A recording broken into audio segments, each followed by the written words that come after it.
দিন আগে আমাকে মারছে, জোর করে বাড়িতে ঢুকছিলাম বিধায় মারছে আর চুল কাটি দিচ্ছে। কে কে মারছে? আমার শাশুড়ি, আমার যা আর হচ্ছে আমার শ্বশুর। আর কে? আর কেউ ছিল না। ছেলেটা তো পলাতক, 20 দিন থেকে পলাতক ছেলেটা। কেন পলাতক?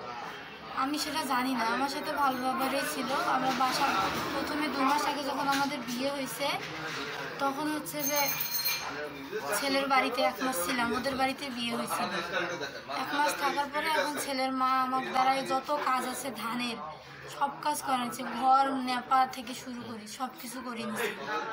আমিও করছি ভালো মনে। করার পরে হইলো যে 1 মাস যখন ফুল 1 মাস হইলো তখন বলতেছে মুই আর তোমার ঘরে পুষের বাবা নাও, তোমরা বেড়ে যাও মোর বাড়ি থেকে। প্রতিটা দিন খাবা, খাইতে, উঠতে, বসতে, শুইতে।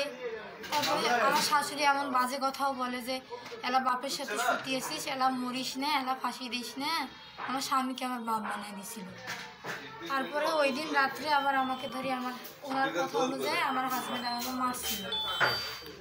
মারার পরে এখন আমি কিছুই মনে করি না, যেহেতু স্বামী আমি মারছি, আমি এই থাকার পরে হচ্ছে যে পরের দিন যে 7 দিন পরে আমাদের যে কোর্টে মানে চুল আমার শাশুড়ি আর আমার ননদ কাটে, আমার বিয়া যা বলে থাকে যা কাটে দিছে। আমি দেখাইতে পারবো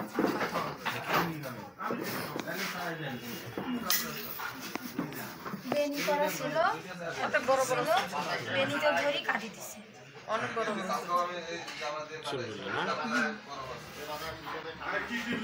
আমি মায়ের দেখো দেখাতে মেডিকেলে গেছিলেন? মেডিকেলে আমি একা একা ছিলাম, আমি পারি নাই অত কিছু, আমি একা একা জানি না।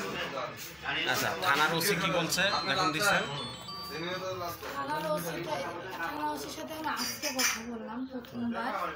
আর যখনই আমি আসি এসে আমি থানার ভিতরে আমাকে ঢুকতেই দেয় না। থানার কিছু ইয়ে আছে আমি তো চিনি না। হ্যাঁ, ওরা আমাকে বসতে বলে, ওয়েট করতে বলে, আমি ওয়েট করি। তারপরে যে অভিযোগটা লেখাইছিলাম ওই অভিযোগটা একবার দিছিলাম, আর পরে বলছে তুমি যাও, কালকে পাঠাই দিব। কতদিন হচ্ছে অভিযোগ দেওয়ার? 20 দিনের মতো। পুলিশ গেছিল? না, যায় নাই, প্রথমে যায় নাই। 3 দিন পর আমি আবার এই অভিযোগটা নিয়ে আসছিলাম যে স্যার কি হইলো, যাওয়ার কথা ছিল, আমি রাস্তায় রাস্তায় ঘুরতেছি, কি এটার কিছু কি হবে না। তারপরে বলতেছে তুমি যাও। পরে আবার ফোন দিছি, ফোন দিয়ে বলে যে এরকম সুমি নামের কোনো তো কেউ অভিযোগ দেয়নি। কে বলছে? আর একজন যেখানে অভিযোগের কাগজ যায় পুলিশ বলছে। আমি ওখানে ফোন দিছি, ফোন দেওয়ার পরে বলছি যে স্যার আমি অভিযোগ দিছিলাম, তো কই দেয় নাই, অভিযোগটা আবার নিয়ে আসেন। পরে এইটা আমি ফটোকপি করে আবার দিছি। তারপরে একটা পুলিশ গেছে, যার নাম হচ্ছে সাইফুল রহমান, সে গেছে। যাওয়ার পরে এখন ঘরের ভিতরে কি হয়েছে তা তো আমি জানি না ওদের কথা। আর আমাকে বাইরে ডাকছে আর আমাকে ওদের বাসায় ঢুকতে না বলেছে। আমি ওদের বাসায় ঢুকি নাই। শ্বশুর শাশুড়ি আমার যাওয়া। সাইফুল কি বললো? সাইফুল বললো যে ডাক দিল, আমার ফোন দিছে, তুমি কোথায়? তা বললাম স্যার আমার তো এই বাসায় ঢোকা মানা, আমি রাস্তায় দাঁড়ায় আছি। তারপরে যে আশেপাশে যে মহিলা 2টা ছিল ওদেরকে সরাই দিয়ে আরেকজন চৌকিদার বাড়ি ঢুকায় দেয় নাই? কি বলে? বলছে যে যা সবাইকে সরাই দিয়ে বললো যে তোমাকে যা দেয় তুমি তা নিয়ে চলে যাও, বেশি বাড়াবাড়ি করো না, তোমাকে ওই স্যারটাই বলছে, সাইফুল রহমান যার নাম, সে বলছে যে কোর্ট তালাক দিছে, তুমি এখন চলে যাও, যা পাও তা নিয়ে চলে যাও। আমি বলছি যে স্যার আপনি আইনের লোকেরা যদি এভাবে কথা বলেন আমরা কোথায় যাব? তুমি বেশি কথা বলো না, তুমি যাও, যা দেয় সেটা নিয়ে যাও। আমি বললাম স্যার আমি তো রাস্তায় রাস্তায় ঘুরতেছি, আমি তো আপনাদের হাত পা ধরছি, আমার শুধু আমি দরকারে নিজে কর্ম করে খাবো, আমার শুধু ওই বাড়িটাতে ঢোকায় দেন, আমি আর কিছু চাচ্ছি না। ওরা ওই কথা বলি চলে গেল। আমি সেই 20 দিন থেকে এ পর্যন্ত ওই এলাকায় রাস্তায় কুকুরের মতো ঘুরতেছি, শীতের কাপড় নেই, আমার গায়ে গোসল করে যে কাপড়টা উঠবো সেটা নাই। তারপরে হচ্ছে যে ওদের বাসায় লুকায় তাও অনেক কবে ঢোকার চেষ্টা করছে, আমাকে উল্টা মারে, ঘর থেকে বের করে দেয়। ওদের বাসার সামনে কোনো মহিলা বা পুরুষ কথা বলে যে কেন মারতেছেন, কেন ইয়া করতেছেন, এগুলো আমায় কেউ কিছুই বলে না ওদেরকে। তো আমি অভিযোগটা নিয়ে এক কথায় সব জায়গায় ঘুরতেছি। আর ছেলের একটা চাচা আছে মঞ্জু নাম, এই পৌরসভায় থাকে, সে হলো 1 নাম্বারই। ওনার জন্য আজকে আমি ওনারও হাত পা ধরছি এই থানায়। উনি আমায় কালকে রাতে রাগ দেখাচ্ছে, চেয়ারম্যান মেম্বার আমাকে রাগ দেখাচ্ছে। উনি কি রাগ দেখাইছে? উনি বলতেছে যেখানে ছেলে তোমাকে মঞ্জু নিবে না। কি নাম? মঞ্জু। কি বলছে? এখানে উনি বলতেছে যে যেহেতু তোমার ছেলে নিবে না তাহলে তুমি কেন এমন করছো? তা আমি বললাম যে চাচা দেখেন, এই কথাটা আপনাদের আগে বলা উচিত ছিল, 2 মাস আগে। যেহেতু আমায় নিবে না তাহলে আমি 2 মাস আগে কেন মিথ্যা কথা বলে বিয়ে করবো? আর বিয়ে করলার তালাক দিবে সেটা আমাকে বলি দেখ, আমি তো কাগজটা বিশ্বাস করতেছি না। এখন এই কথা বলার পরেও এখন আমার কোনো ইয়ে নাই। রাগারাগি করছে?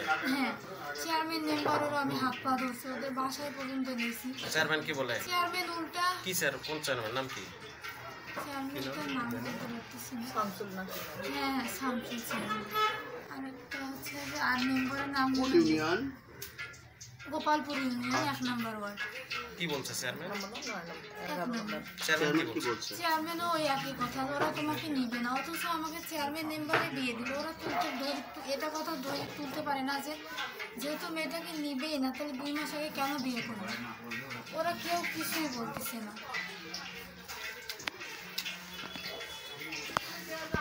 তারপরে আমি একটু সময় দিয়েছি। চুলগুলো কাটছে কে কে? চুলগুলো কাটছে ওনার যে বড় ছেলের বউ সমাপ্তি নাম সে, আর ওনার যে মানে আমার শাশুড়ি যার নাম মঞ্জু কি বলছে? মঞ্জু চুল কাটতে? মঞ্জু এগুলো কিছুই বলে না। ওরা এক কথা আমার দোষে দিচ্ছে। খালি মারডাং করে? হ্যাঁ, আমি মায়েরও দেখাই দিই। দেখা লাগবে না সব সময় মারডাং করে? হ্যাঁ, আমাকে পায়ে যে হাঁটুটা আছে আমি 3 দিন হাঁটতে পারি না, এখনো আমার ফাটা দাগ আছে। আমি ব্যথার ওষুধ পর্যন্ত খাই নাই। এই হাতেও মারছে এগুলো দিয়ে, কিন্তু ভালো হয়েছে। এখানে মারছে, এগুলো দিয়ে আরও আছে। কে কে মারে? শাশুড়ি আর আমাদের তোমার স্বামী? শাশুড়ির বউ। ওকে তো লুকায় রাখছে। শাশুড়ির বউ মানে বাবু? বাবুর বউ সমাপ্তি নাম। লুকায় রাখছে কে? শাশুড়িরা লুকায় বাবু রাখছে। বাবু কি বলে? বাবু বলে যে তুই তো খারাপ মেয়ে, ভালো আছেন? খারাপ মেয়েদের আমাদের এখানে জায়গা নেই। তা আমার কথা, আমি যদি খারাপ মেয়ে হই ওরা কি ভালো?